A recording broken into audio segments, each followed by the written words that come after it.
Okay, thank you. Okay, thank you. Thank you, Harry.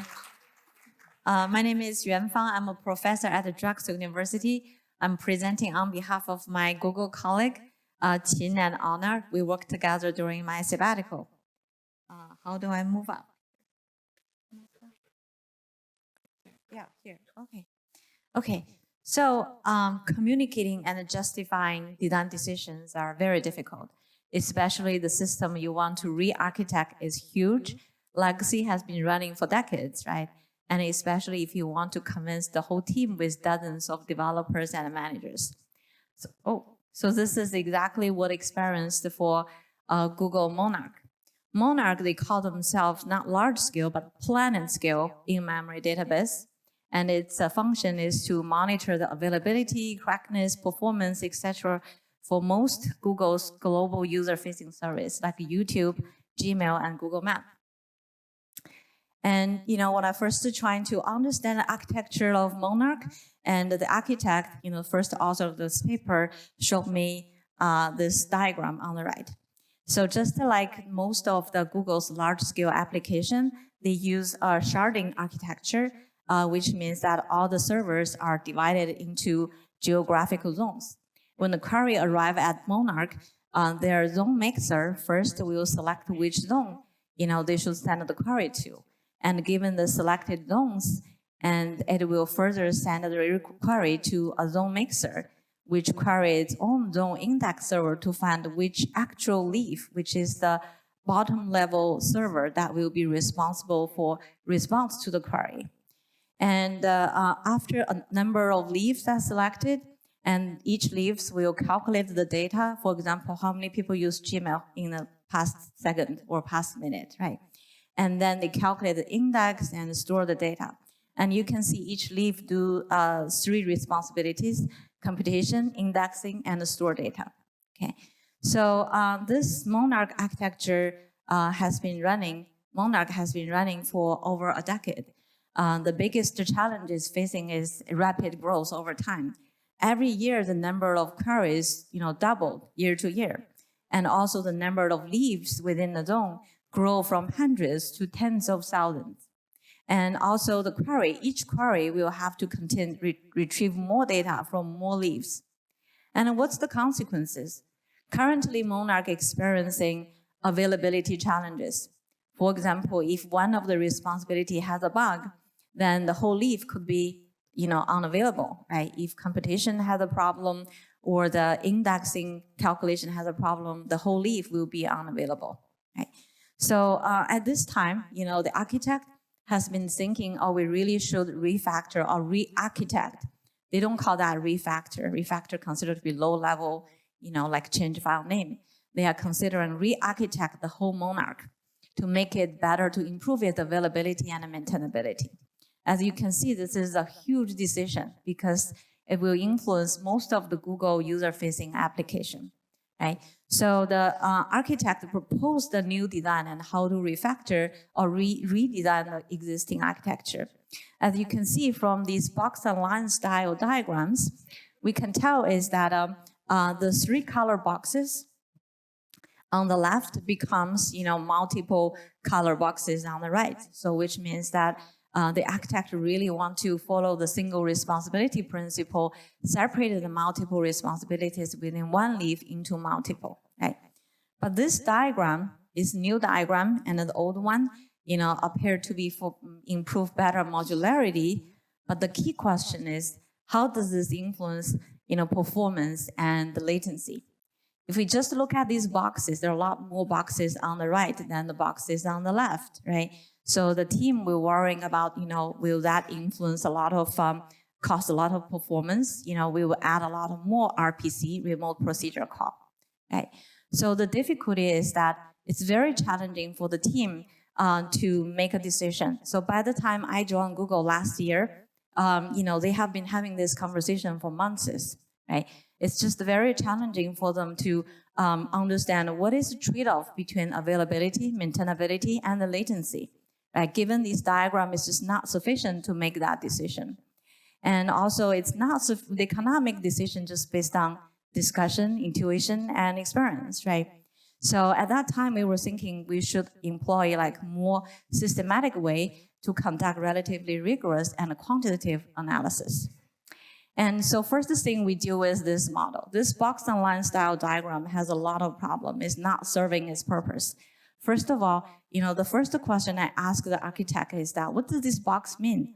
Are they components or are they instances deployed in multiple servers? The answer is depends how you view it. Right? And what does this arrowed line mean? Does it mean responses, dependencies? If so, and which component initiates the call which supposed to respond afterwards?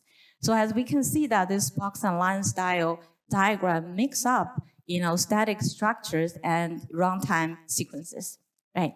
So what we propose to do is that, actually I think this exercise is very, very fundamental. We were saying, why don't we just use some very basic UML diagram, right, to remove this ambiguity? So Monarch itself is actually very huge. It had hundreds of components.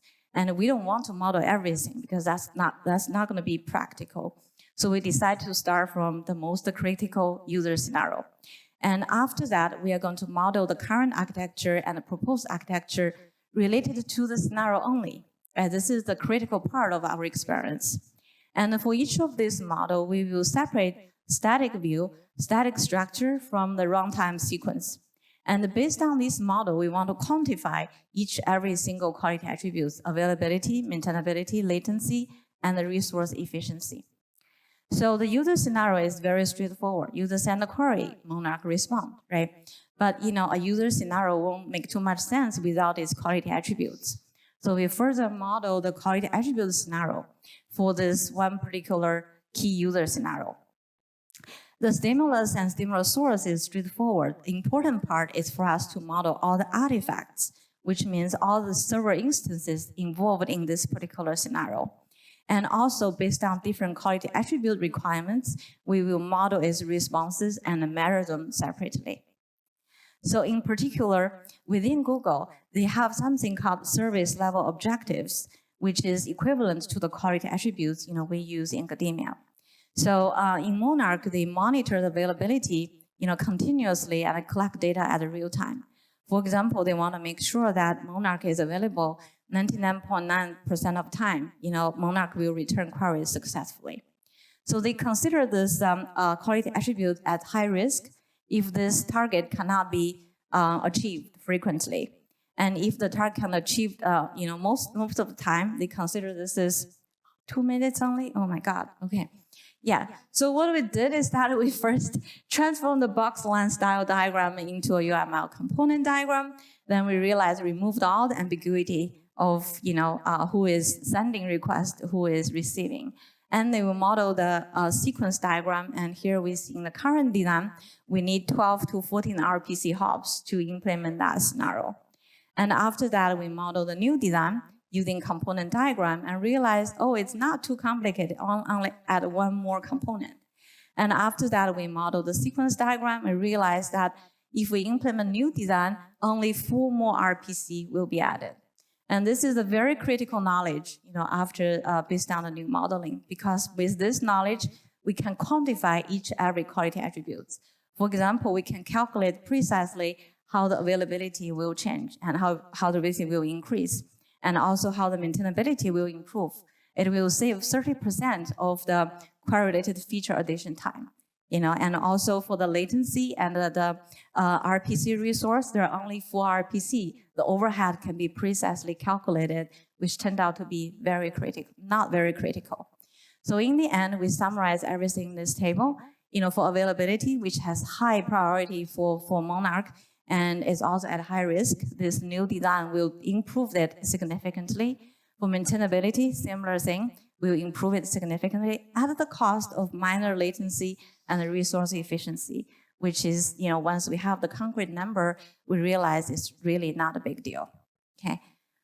So yeah, as a result, this is proved immediately after we present the model and the data, and the process very well accepted by the team, recommended to other teams, to Google. Before I left Google, I saw people start using sequence diagram in their design document, which I didn't see, previously. That's it. Lessons learned, UML is so unpopular in industry, very unpopular, but it's not its fault, right? We really have to figure out how to use it and when to use it. And also another key lesson, in order to avoid a very complex diagram, start from user scenario and model that only, right? That's it. Okay, any questions? Thank you.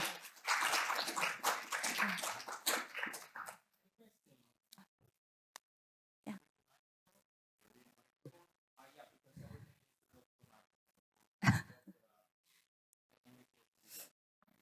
Oh yeah, here? Okay.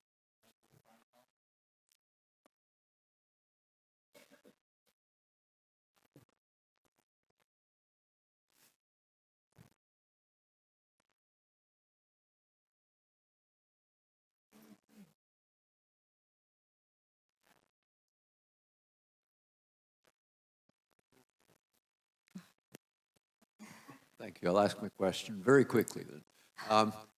As one of the authors of UML, I can tell you it is partly UML's fault as well. Did you use queuing theory, or is there an intent to use queuing theory from these models? In other words, map these UML models into a queuing theoretic model, and then, because that's something that's handled by Marte, for example. We didn't go that far. Most developers we interact didn't even know UML also have sequence diagram. They consider UML equals to UML class diagram. And we have to learn now this is required interface. We have to, start from the very beginning. It might be an idea simply because queuing theory is developed precisely for this kind of stuff, and there is a way of mapping UML into queuing theoretic models. Okay, thank you. Thank you.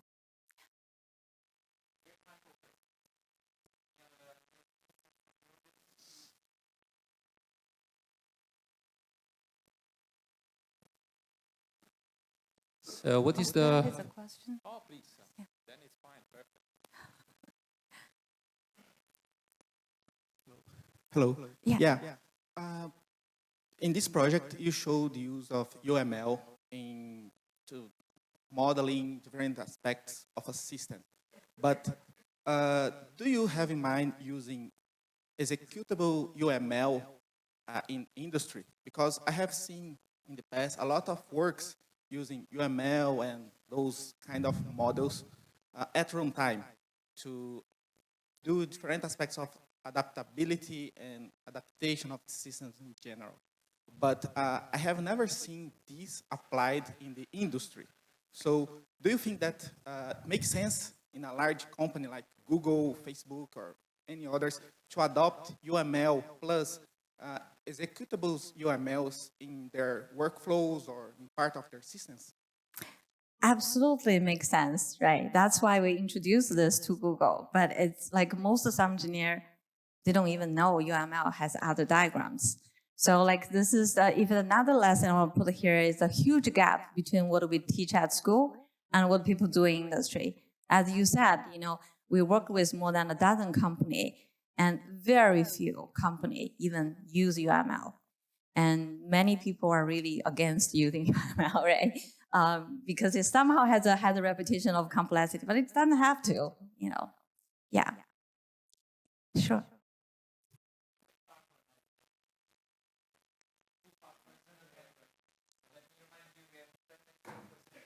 Thank you very much. One of the challenges in the industry is to maintain the models we create. Exactly. Can you say a word about that? Within Google, or this project, what did you anticipate? Because for this project, we just created this model, right? And we don't know how this model will be maintained. We hope it will be maintained. But people only go to model when they need to communicate something, right? So I think that's otherwise they are driven by their deadlines. Right? I think there's a huge research, area we need to do in the future. For example, why don't we automatically generate a UML sequence diagram, right? I don't see technical difficulty of that, but I'm not aware of anyone is doing this, right? Yeah, sure. Yeah, so my quick question is that different query profiles may end up with different kind of architectures when you have to do this huge query. So what is the actual query profile that Google is targeting or was targeting for Monarch? again, we start from user scenarios, right? It's possible that multiple scenarios will share the same, component diagram. That's highly possible. But different user scenario, they highly likely will go through different sequence diagram, right? So we can generate a huge component diagram with hundreds of components, and no one knows what's the purpose, right? So here we need to communicate this very precise refactoring plan. So we just focus on the partial component diagram. Yeah. I don't know if I answered your question. I think if there is a need to analyze the overall architecture, we probably need to model all the components. Right? It really depends on the purpose. Yeah. Okay, thank you.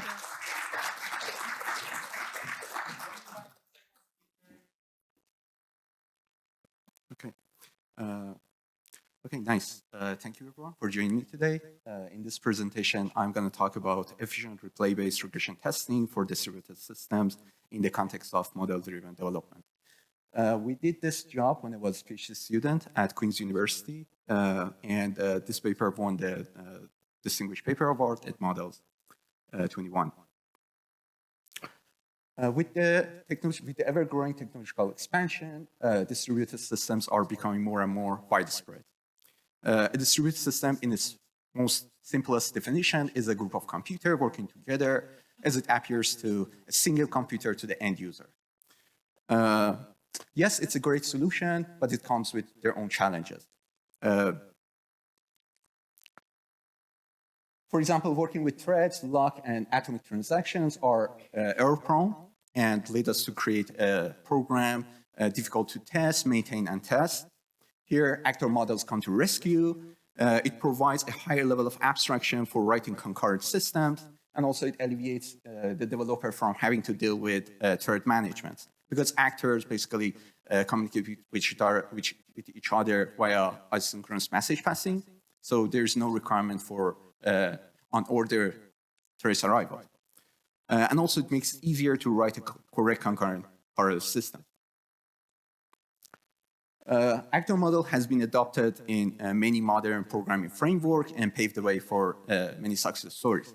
For example, Akka, which is a toolkit based on actor model, has been used widely in industry and created several larger scale distributed systems like LinkedIn. And another example is Erlang, which was inspired by actor model again, and has been used for building a scalable messaging platform like WhatsApp. Yes, all of those great results have been achieved maybe because we changed our perspective to the problem, and maybe higher abstraction was the key. So we believe that modeling techniques and tools, in particular abstraction and automation, are too crucial to be just treated as a development tool. In this study, we suggest to put modeling at the core of the software development as a daily tool for developers that is perfectly capable of handling more serious and complex tasks like debugging and testing distributed systems with great performance. To this end, we made two concrete contributions. At the first step, we look into one of the long-lasting problems in debugging distributed systems, which is creating a consistent view of the systems during execution. Of course, without using timestamp, because as you know, for using timestamp, we need a synchronous clock, which is not cheap and not available. At the second step, we leverage our approach called mReplayer to increase the efficiency and effectiveness of regression testing for distributed systems. In this study, we use UMLRT, thanks to Brand, and which is a profile for UML specifically designed for real-time systems with soft real-time constraints. As you know, real-time UML-RT only provides two kinds of diagram, capsule and state machine diagram. A capsule is similar to an active class in object-oriented programming language, which owns a state machine and can communicate with other capsule via its port. This picture shows a capsule diagram of a simplified bank ATM system. As you can see, we have several large rectangles that represent our capsules. And if you zoom in a little bit, we will see the behavioral model of bank capsules. It basically waits for a request from ATM, and then it goes to the authentication process in which it can either establish a connection to the ATM machine or just reject the request. Before talking about the first step of our approach in replayer, let me clarify the problem we're trying to attack in this research. Suppose we have a distributed system with two processes, and event E1 happens in process 1, that triggers event E2 in process 2. And this arrow is a chain of causality between these two events. Now, as you can see, the perception of the debugger of this computation is correct, and it's aligned with the actual computation. So far, so good. But if I change the position of the debugger closer to process 2, you will see that it may receive the notification from the event E2 first, and then from the event E1, which is obviously incorrect and leads us to create a wrong perception of the computation. So, what is the solution? But before that, let me bring this problem to the context of UMLRT. So here we have two capsules, C1 and C2, and one centralized debugger. The connection between C2 is faster than connection between C1. And at the first, both capsules are at the state S1. And then the transition T1 is triggered at C1 that creates trace C1 here. And as you can see, based on the action code in this transition, it sends a message MSG to the C2.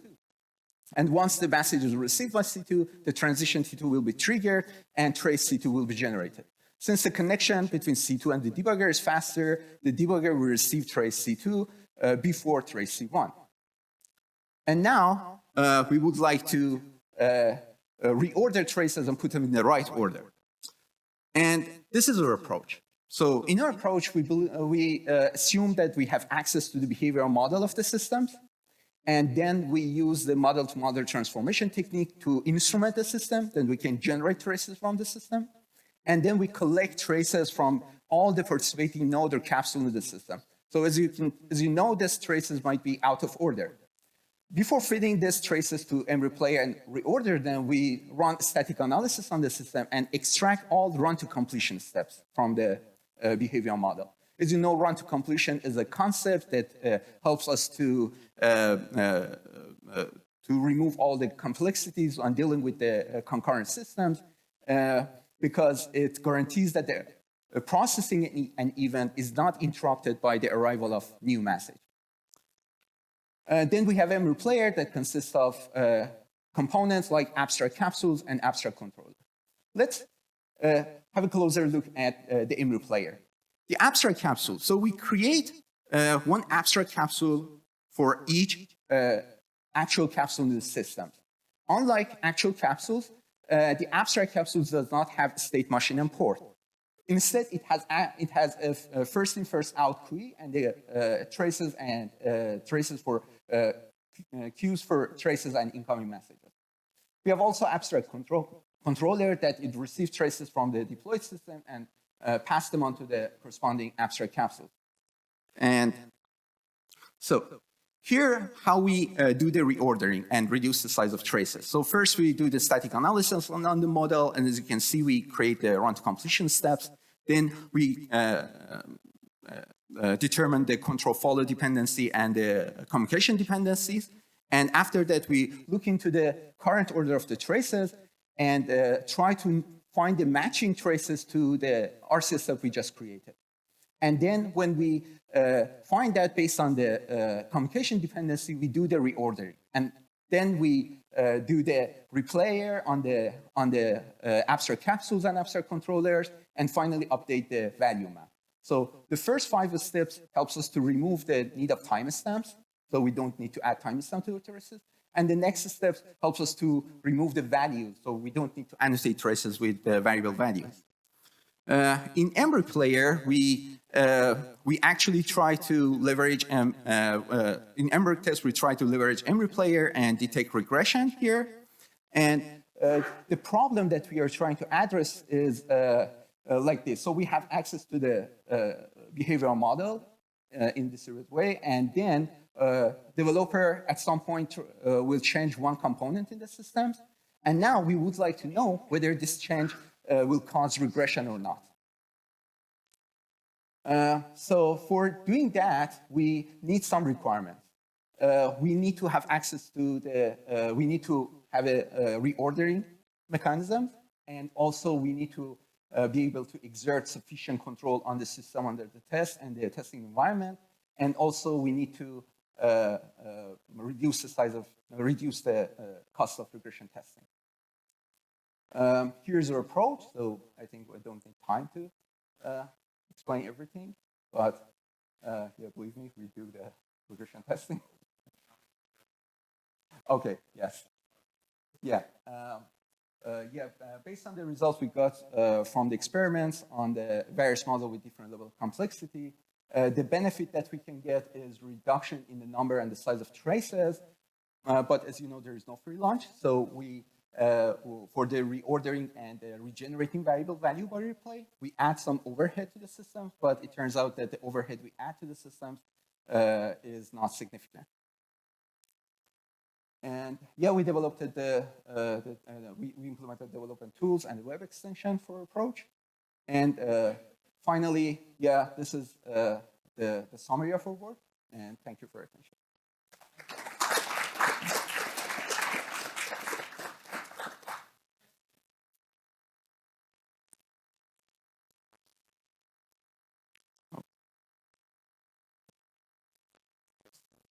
Okay, let me. Okay.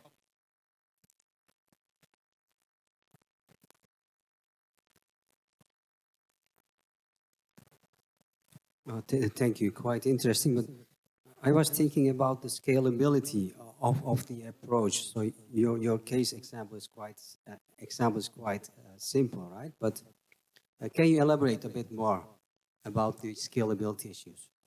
Yes, scalability of our approach. Right? Yes, indeed. Yeah, we run our approach on various models with different level of complexity. With the most complex model we run had, I think, 10 capsules and more than 2,000 states and yeah, more than 1,000 transitions. So it's large in academic scales, not in industrial level. Yeah, maybe another short question is about the linearity. So the whole process is also not linear. Also, how do you deal with that? Linearity for what? Because these threads can even if you order it, but later on they can impact each other, right? So that was not clear to me. Yeah, we use a chain of causality between the events. That's the main point that helps us to reorder them. So if there is a causality between two events in the systems, we know that what happens first and what happens next. Yeah, but you have non-linear causality also, right? At this point we just consider the linear causality. Thank you. I will read the paper. Thank you. Yeah, thank you.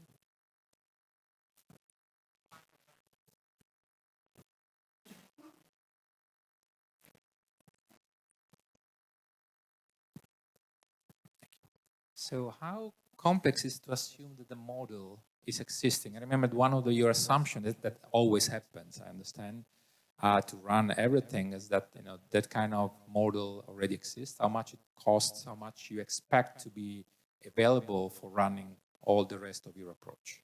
Yes. This is a kind of requirement to our approach that we need to have access to the behavioral model completely, not partially. So because we need to run the static analysis, extract the control follow communication dependency. So we need to have access to the behavioral model. Did you make any cost effectiveness analysis? If you don't have the model, but really we want to run your approach, how much it may cost to generate a model out of the code? No, we didn't. Thank you. Thank you.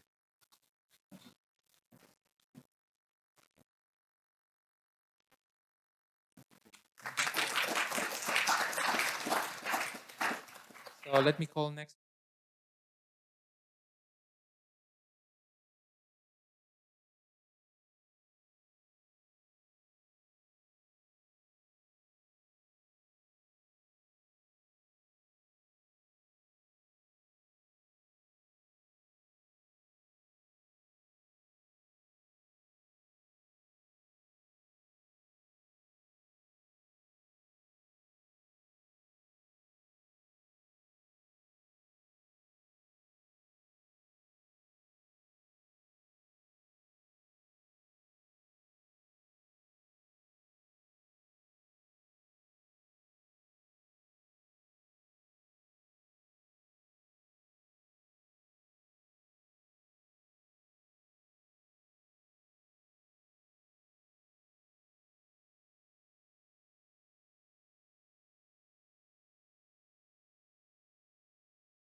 type or the type of the field. It can be method or...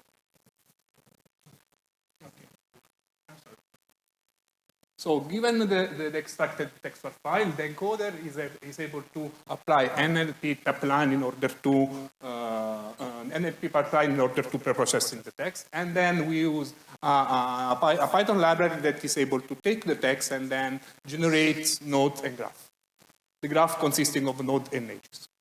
So this is a practical example. We have the actor consisting of three attributes that are name, description, and type, and one reference. This is encoded in such a way, so we have actor with the name, a string that is the type of the attribute, and then attribute that is the type of the type of the structural feature. Then this is encoded as this graph, so we have the actor, the extend, the type, the name, and the description. So if you look at this, the script and extend has been extracted from the description and extends by using NLP technique. So the GNN-based engine takes we use the graph similarity to compare input models with all the elements in the training set. And this is just to give you the taste of the recommendation algorithm that Morgan is able to do. Imagine that I have an initial model of initial state machine metamodel consisting of step of flow. The Morgan is able to recommend additional structural feature, for instance, final state that is an attribute that the type is a string, or additional metaclasses. For instance, for the step is able to suggest additional metaclasses. Step alternative that is a metaclass. So we evaluate these in two reset questions. First of all, we would like to see how Morgan is able to recommend model elements, and then we would like to see how model is able to recommend metamodel elements. For doing that, we use two datasets. The first one is extracted by Maven repository by reverse engineering the code, by reverse engineering the jars in the Maven repository and it extracted Modisco Java models. The second dataset consists of 555 metamodels, and this is a lablet dataset that contains the domain of the metamodels. Just to remember that in Maven repository there is the possibility to see the top categories, and from the top 20 categories we extracted 20 artifacts. And then we use the standard metrics, so precision, recall, success rate, FMI. So this is the schema of the evaluation. For evaluating Morgan, we use a tenfold cross-validation, and from the initial set, we split the data in testing model and training models. Then the testing model is converted in the testing graph, as well as the training model is converted into the training graph. And then in the testing graph, we split it in ground truth data and training and the query graph. The way that we use for splitting the data, we use different configuration where we are mimic the step or the model is performing. So starting from the initial step, so is one where we are in the early phase of developing of the models or metamodels, to C22 that is one of when the model is at the end of the modeling activity. So this is the results for the Java models, so the ones computed on the Modisco dataset, the alpha. And we see that the precision and recall and success rate is not too high.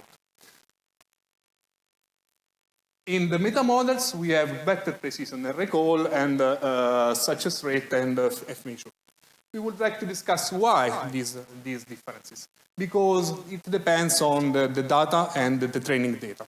In particular, we can see that the alpha consists of 8 categories, and the similarity between the categories much less than the similarity among the categories that we use in the other dataset, so the core dataset. This means that the data impacts on the precision and the accuracy of our recommendation. So just to see that as a conclusion of the work, we have developed Morgan. It is a recommender system for completing model and metamodels. This is agnostic by the notation. The only part that we have to customize is the parser in order to support another notation. And recently, we got a publication where we extended our work. This work includes an improving of the graph kernel technique by proposing an additional preprocessing step and then a new kernel similarity function. And then we also evaluate Morgan in another domains, that is the domain of JavaScript, the JSON schema, where we are applying the same techniques with better performance. This is my presentation. Thank you for attention. Here I am for any question.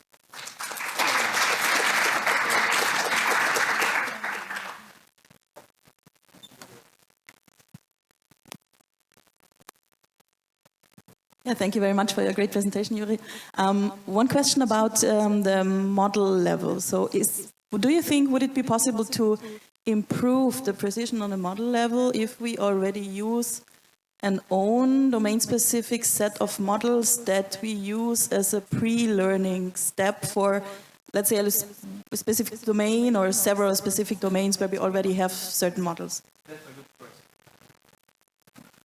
That's a good question. And I believe that by, for instance, introducing an ontologies that is able to measure the difference between the terms, the quality of the recommendation items and the accuracy of the Morgan will be higher. So I guess that the possibility to pre-processing the data and, for instance, computing synonyms and something like that will improve the performances of Morgan.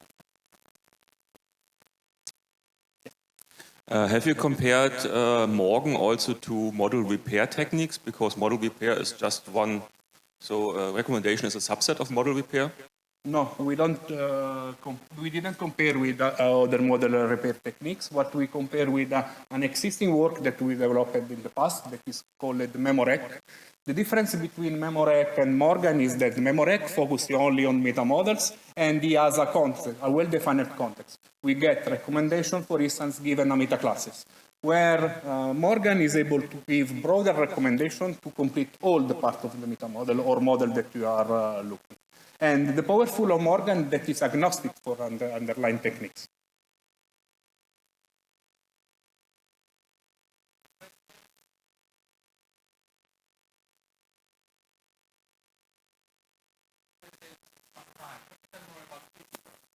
Okay, so the future work, let me back to the slide.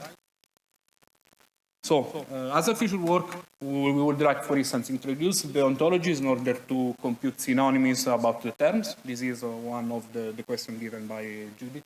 And this is one of the things that we would like to implement in the next step. But however, what we did, we used Morgan for supporting recommendation in a completely different domain. For instance, the JSON domain that is different from the modeling domain, and we got similar performances on the JSON schema.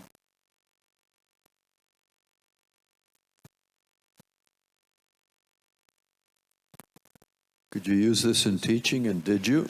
Sorry? Could you use this in teaching people how to model in your courses? Or if you didn't, could you? Yeah, we can use it.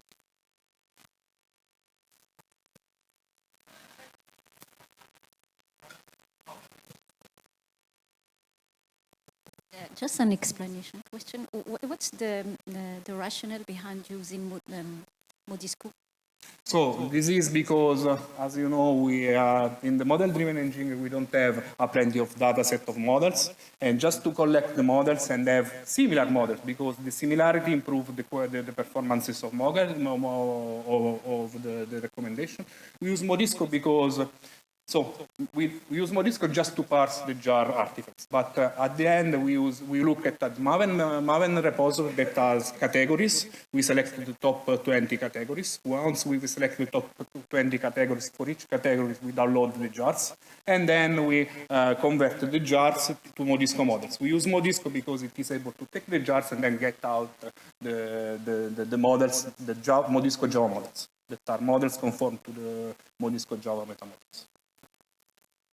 The process could be biased because Modisco uses KDM, and yes. All your learning could be biased by that? Yes, you are right. Modisco is very similar to Modisco Java models are very similar to UML models and the core models. Yeah. But for avoiding this, in the extension, we use another domains that is completely different from the modeling domain.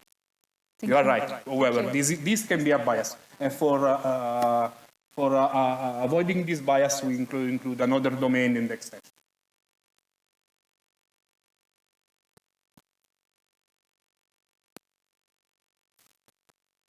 I'm sorry, did you mention if you had applied this in industry settings? No, we didn't apply it in this settings. Okay. We use Maven repository that are used by the industry, but we look at this as a jar repository without looking at models becoming from the industrial part. Great, thank you. Thank you.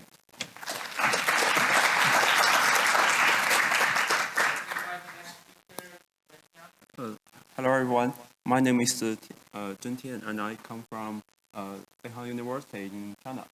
Here I present our tool, M2DIM, a tool for automatic generation of design models from requirement models. So this work is based on the IM2PT. This IM2PT can rapidly and automatically generate prototypes from requirement models to support requirements validation and evolution. It can help to achieve validated requirements models, which consist of a use case diagram, a conceptual class diagram, system sequence diagrams, and system operation contracts. Here is an example of the requirements model, and it's a requirement model of a supermarket system.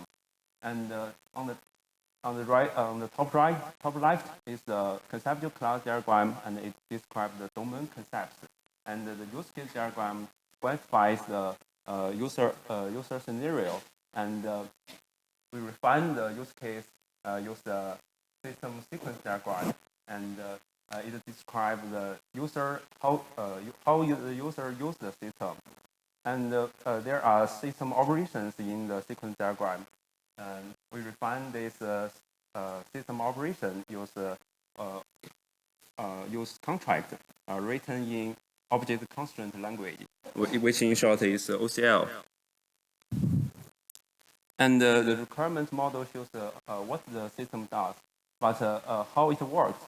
So we propose the M2DIM, which is use the validated requirements models as input, and output design models consist of a class diagram, show the static structure of the system, and the system and sequence diagrams to show the dynamic behavior. And our design is based on the dynamic design pattern. Compared to the state-of-art tools, our tools, the main innovation of our tools is that we generate a sequence diagram to show how the objects within the system collaborate to accomplish the system operations. This is our tool. And the main features is that we automatically generate the class diagram. Firstly, we preserve the class and the associations from the conceptual class diagram, and then we generate service classes to handle business logic, and then we generate an entity manager to handle the OO primitive operations. And then we transform OCL expression in system operation contract into messages in sequence diagram. And this is the result of our generation. This is the class diagram, and this is the sequence diagram of enter-item operation. And we use 4 case studies to evaluate our tool. As you can see, the evaluation results is satisfying. That's all, thanks. And tomorrow there will be a demo table at the morning tea time, so you can feel free to look at it. Thank you.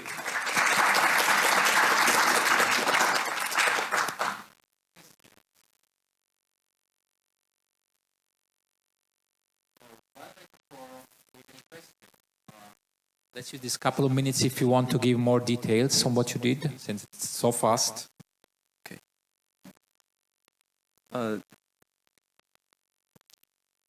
I will talk about... Or maybe future work, maybe just focusing on future work. I think The main problem of our work is that the construct of the requirement model maybe consume most of the time. So we think that we can use the large language model to reduce the time it costs to construct the requirement model. Thank you. Let's check if there is any question from the audience. Okay, so let us thank you again. Let me. Yeah. I am Donghan Xin from the University of Sheffield, and today I'm going to talk about one of my previous work, Prince Scalable Model Inference for Component-Based System Logs. This is a collaborative work with Domenico Biancoli and Lionel Brain. Okay, so this particular study focuses on the behavior models, and we all know that behavior models of software systems are important in many different activities like program comprehension, model-based testing, many things. And yeah, system logs or logs in general are a very good source for building this kind of software models. And in the middle, as you can see, we can use the model inference technique to do that. But the problem is they are sometimes not scalable enough because of that, if we have large system logs that are often found in the industry setting, we cannot actually build any useful system models in the end. That's the problem. One of the observations that we have focused was that if you look at this example, as an example, yeah, this is a real example from the HDFS logs, and you can see that there are some information about components, what we call components. I mean, we are using the term components in very general sense. It can be module, it can be class, it can be package, anything, anything that can provide some kind of separation of concern. And what we observed is that, you know, modern systems are often composed of multiple components. And what if we infer those individual component models first and then stitch them together instead of inferring the system level model from the beginning? So it's kind of a divide and conquer approach. And this is the key idea of Prince. Prince stands for projection, inference, and stitching. So apparently the PowerPoint presentation is a little bit breaking, but you can see that system logs is the input. And in the middle, we first project the system logs into component level logs. So we do have a log for component X, component Y, component Z, and so on and so on. And then we infer each individual component level model instead of inferring system level model. Then, of course, we need to stitch them together. And of course, stitching is the most challenging part because it's not about just concatenating all the models. We have to make sure that the interaction between the components must be represented properly and as recorded in the original system logs in the final system model, right? So system model stitching is the most challenging part. Of course, I cannot present the details here. I only have 5 minutes, and I think I have only 2 minutes left. The good thing is inference parts can be done by any of the existing inference technique. So basically, we can use anything like K-tail, which is the traditional one, or modern one like Mint. We can use any modern inference technique or the component level modern inference because even though they are not scalable enough for the system level modern inference, we can use those for the smaller component level logs. Okay, so that's the idea. We do have 5 different research questions, though I'm not going to go further, but I'm going to focus on the very 2 important ones, which are about how fast this Prince approach is compared to the state of the art, and how accurate the resulting model will be compared to, again, generated by the Mint, which is the state of the art model inference technique. In this diagram, I just want to focus on 2 things. First, as you can see, the red is the state of the art Mint. And you can see that red is always, not always, but very high top, and sometimes it doesn't even return anything as a result of out-of-memory error or timeout after 10 hours, something like that. But still, Prince is quite scalable enough, and it is the case even if we do not use any parallel model inference for the component-level models. There are some outliers like Hadoop and NGL client, but those, as you can see on the right side y-axis, they are already very small, and I mean, it's up to 20 seconds. We can wait for 20 seconds, isn't it? So it's not a big problem. In terms of accuracy, more or less the same. There are some outliers, again, where the mint is a little bit better than Prince. The accuracy decrease happens because of the nature of the logs, actually. And the nature of the logs is basically something that we can pre-calculate even doing the model inference. So we can easily predict when mint or when Prince are going to be more effective or more accurate than the other. So it's, again, not a big problem, I think. So if I conclude this quick presentation, I would say that we have tamed the scalability issue, model inference, using the divide and conquer approach, basically. And then we present some empirical evaluation result. It shows that most of the case, Prince is way more scalable than the state-of-the-art. And as I said, the state-of-the-art is not necessarily mint. It can be anything, any model inference technique. We can use it for the component-level model inference, and then we can just apply our divide and conquer approach. Our implementation is publicly available, so you can feel free to have a look at the replication package as well. Thank you very much.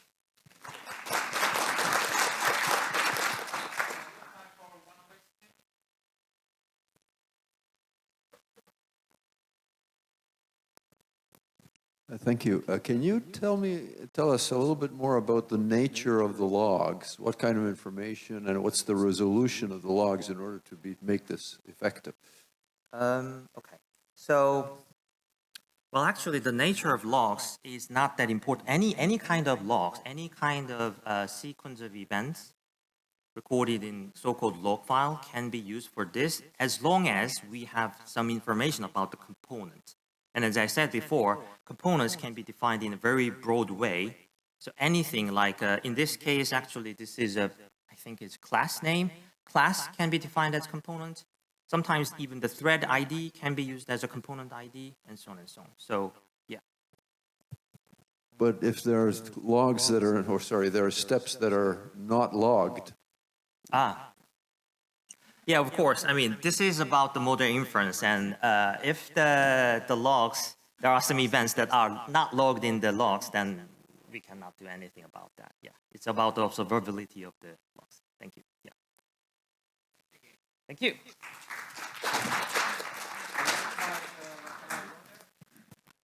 So, hello, I'm Rafaela Krono from the Institute of Software Engineering and Programming Language from the Yilong University, and today I present you the work of my colleagues Stefan Höppner, Yves Haas, Matthias Tichy, and Katharina Junke.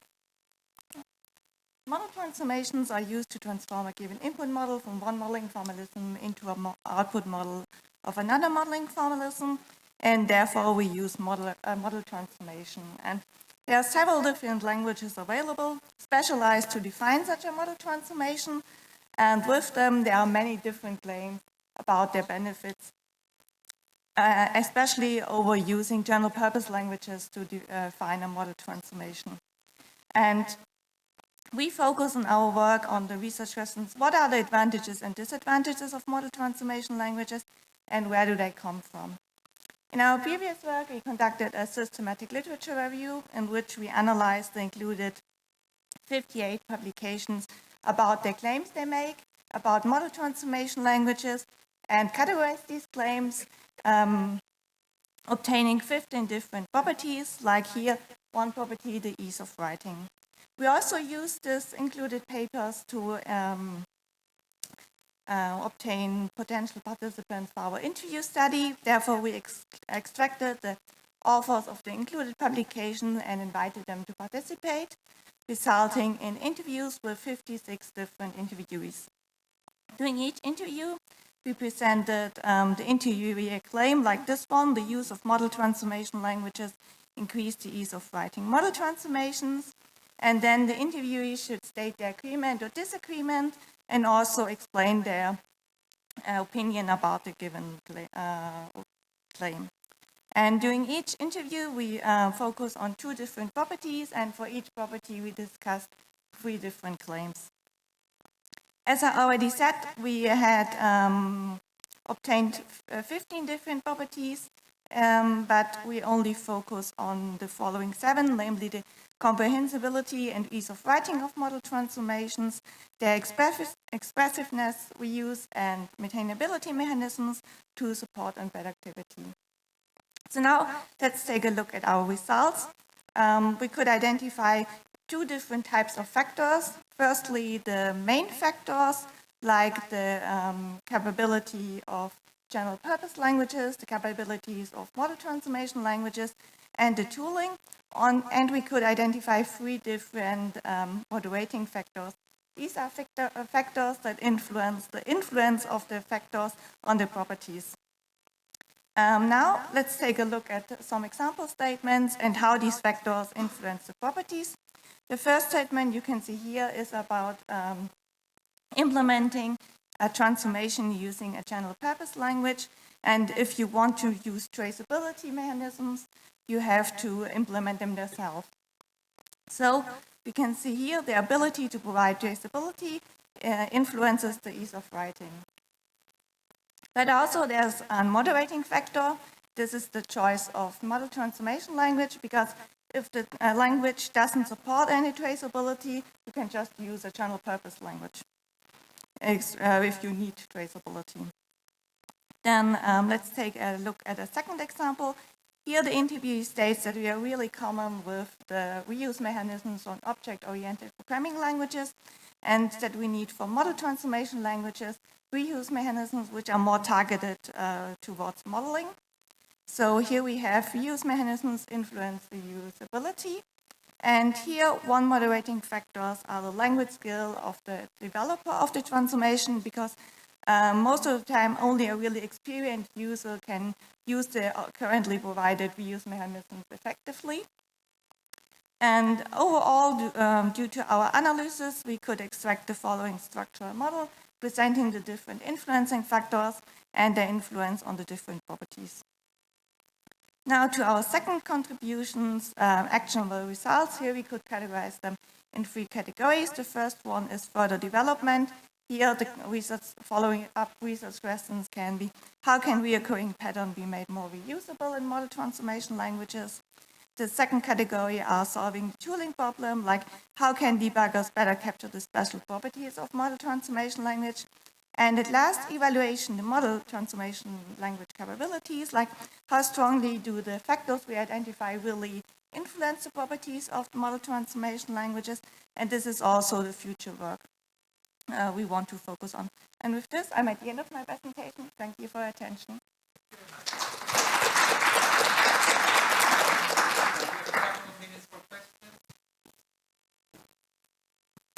Okay, thank you for the presentations. Here is an embarrassing practical situation I want to share. We ask the students to using the model transformation languages to implement model transformation because we want to, they are focused on the rules, but not the implementation. But after they try to using the languages such as ATL or QAT, they found that have a, I think, a very high learning curve. And then they will give up. And then using the general programming languages to implement that. So this is a real, I think, a really embarrassing situation. What do you think? Because you're doing some systematic review. Is there any solution or maybe some best practice for this part? Some of the interviewees mentioned the same issues as you mentioned. We also experience this at our university, and there's currently no real solution about this. In the publication, Stefan gives some suggestions how we can solve this issue, for example, by better manage the knowledge we all have about model transformation and provide them better. And also we need to make the courses more focused on logical and functional programming, because most of the time the students are really trained for imperative programming, so it's hard for them to switch their thinking for defining model transformation. Yeah. And also there have some reason I asked a student. They found that the model transforming languages have some limitations. If sometimes they model very complicated, it's really hard to let using write the OCL or the ATL rules to cover that. That's I think most of students say that that is the main reason they gave up these languages. So maybe future they have some more implementation support the customizations. I think this may be a solution for that. Okay, that is the case I share. Thank you.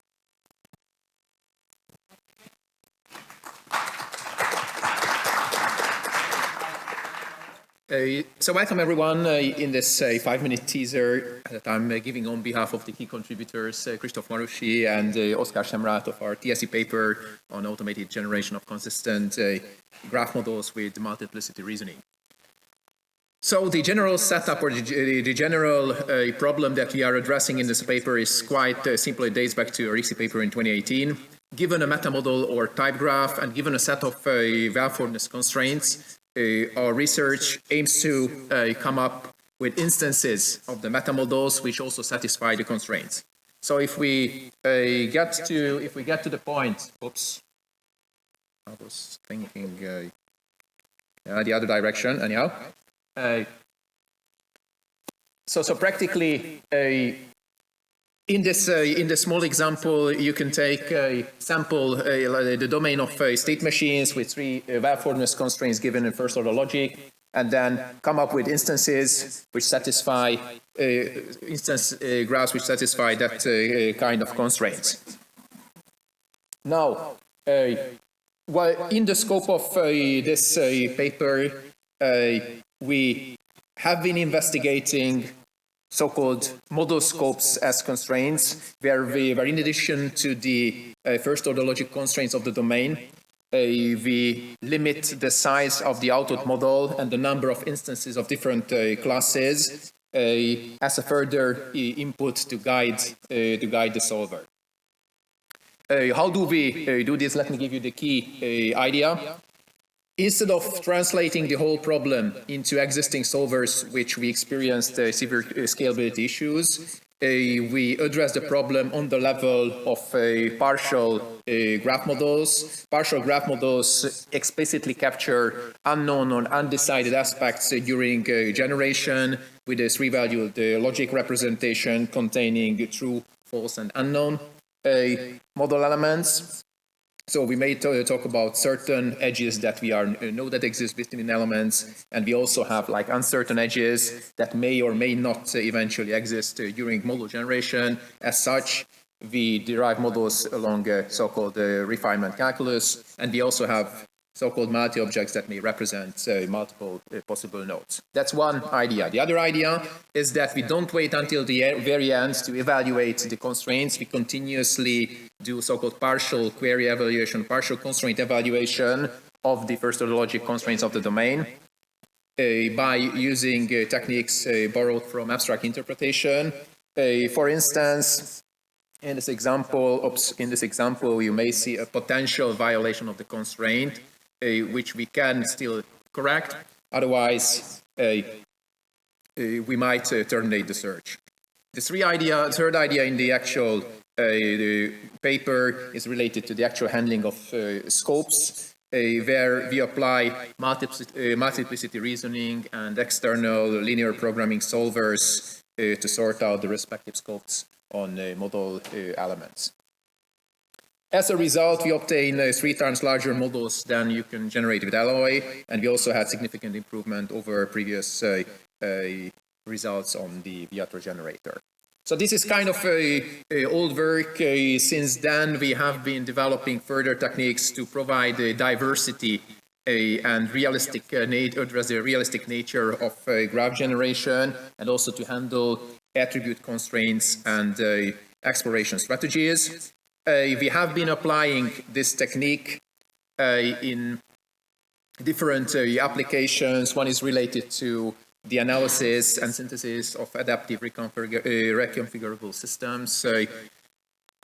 Another application is related to providing test suites for software tool qualification used in for tools used in critical systems like avionics or automotive. Another line of research is related to synthesizing abstract scenarios and abstract scenes for testing autonomous vehicles. And the last application area is used for calculating worst case execution time by synthesizing so-called witness models for query-based monitors. This is where we currently stand, and where we are going. It's related to an ongoing initiative funded by Amazon Research Awards, a framework called Refinery, which is aiming to provide a graph solver as a service. Fozel yesterday had his doctoral symposium presentation on this, and we will continue along this line of research. Thanks a lot for your attention.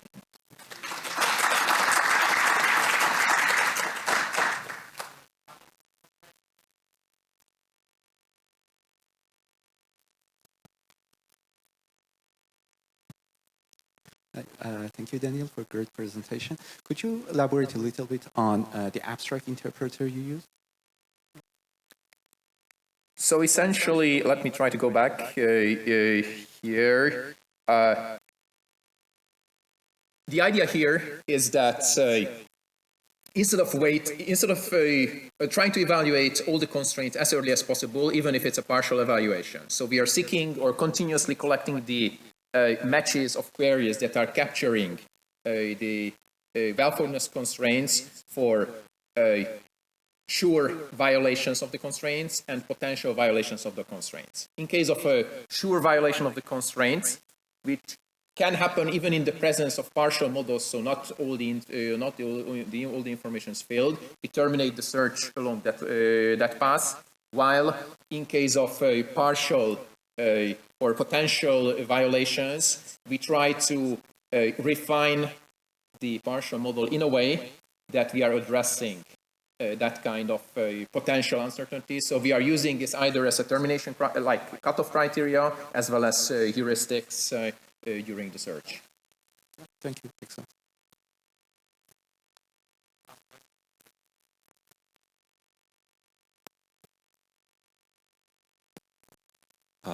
In your future work, you talked about generating diverse models. Can you tell us how you measure diversity of the models? What is the metric? Yeah, so this is very, very interesting. At least I find it very interesting. We have been using metrics originating from the formal methods community, R and Rensing. So it's structural diversity metrics based on graph shapes and neighborhood abstraction. The core techniques have been used in program analysis some time ago.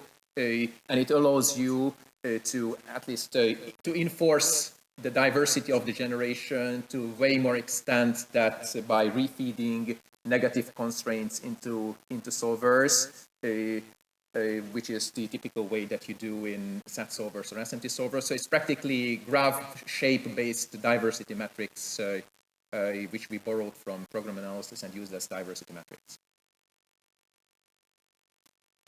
Yeah, thanks so much.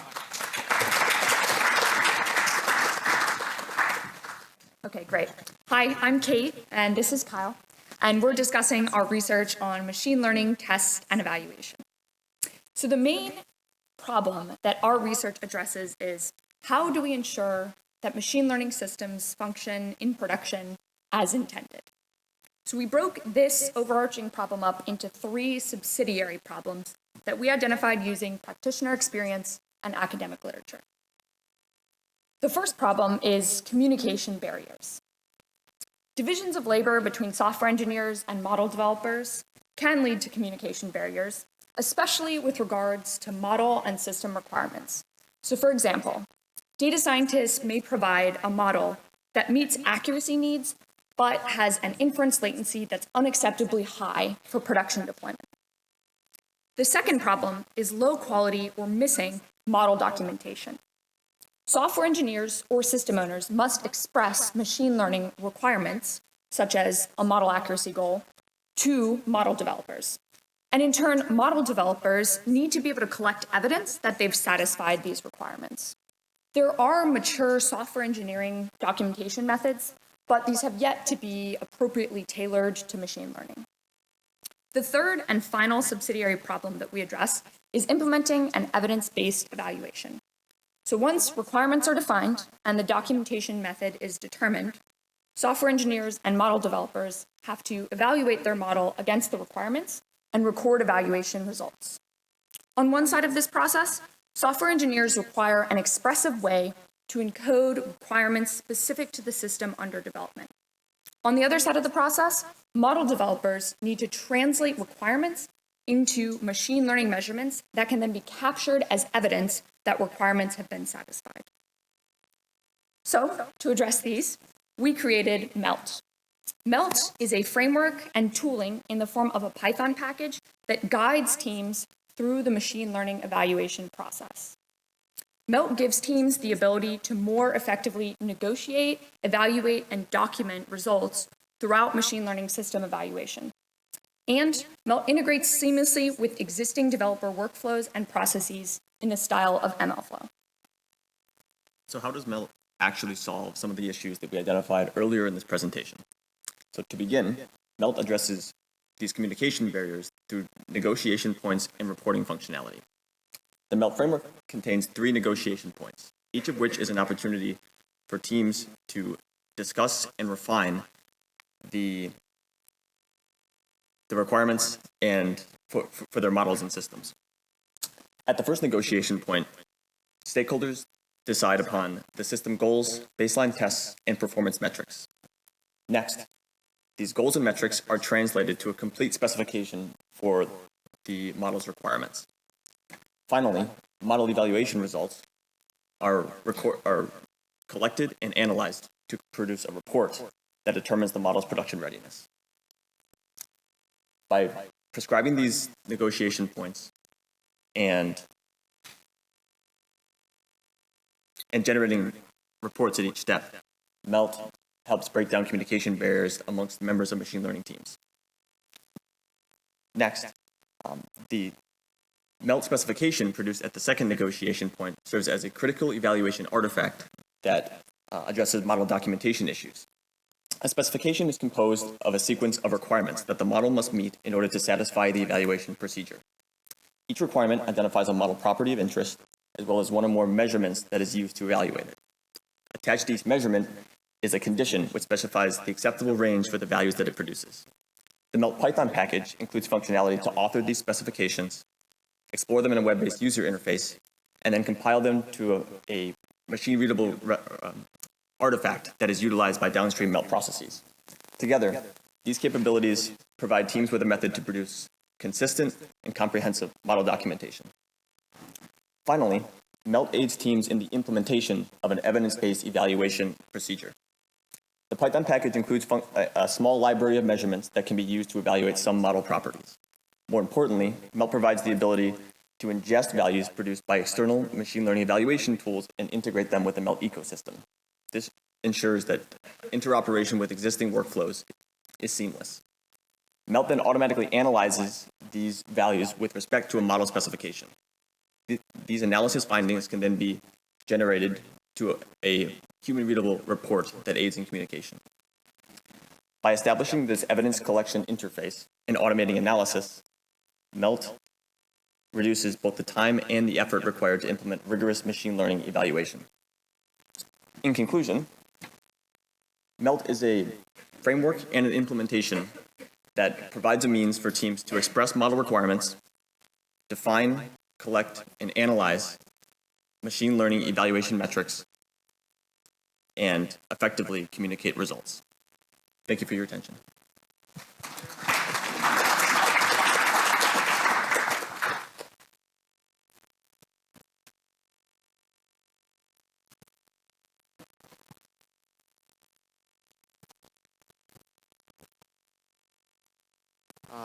Thank you for the presentation. I have a question with regards to the metrics you mentioned that you use as evidence. that the documentation requirements are aligned with the implementation. Can you give a little bit more details about how you mix up the metrics and to give proof that the implementation is accurate as per the requirements, please?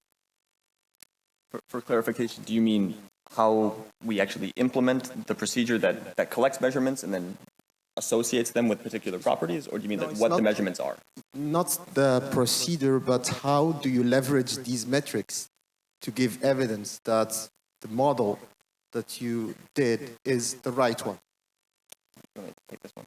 Sure. Yeah, it would certainly be clear up here with a diagram, but there's sort of this hierarchy of functionality that is established within MELT. So we have requirements, and you have model properties, which are sort of these abstract characteristics of the model, the inference procedure, or the procedure that you use to train it. Within that, then, you have one or more measurements, which are actually concrete functions that can be invoked upon one of these phenomena that is actually observed in the world. And when you produce a MELT specification, you actually end up tying these pieces of code, which are the measurements themselves, to the properties that you've established in the specification. And then when you go out and you evaluate those measurements, you can save them to this artifact store that we produced. And ultimately, MELT knows how to pull those in and associate them correctly with the property that you established previously. My second question as a follow-up, because you mentioned the negotiation points, did you leverage these metrics, like in case there is a deviation with the negotiation points to adjust? Meaning your model is not that accurate, you find a metric that is not. Yes, absolutely. That's a great question. So we have 3 different negotiation points with the understanding that machine learning tends to be a very iterative process. So the idea is that the first one, you say, these are our thresholds, these are the measurements and the values that the model needs to achieve. And then you come back together after you've done some of the preliminary work on the model to determine if those are appropriate, if the model meets them, if you need to change those at all. And then you also start thinking about the system. And then you'll do that again after you've gone through another iteration. So yes, absolutely. We did construct it that way purposely. Thank you. Thank you.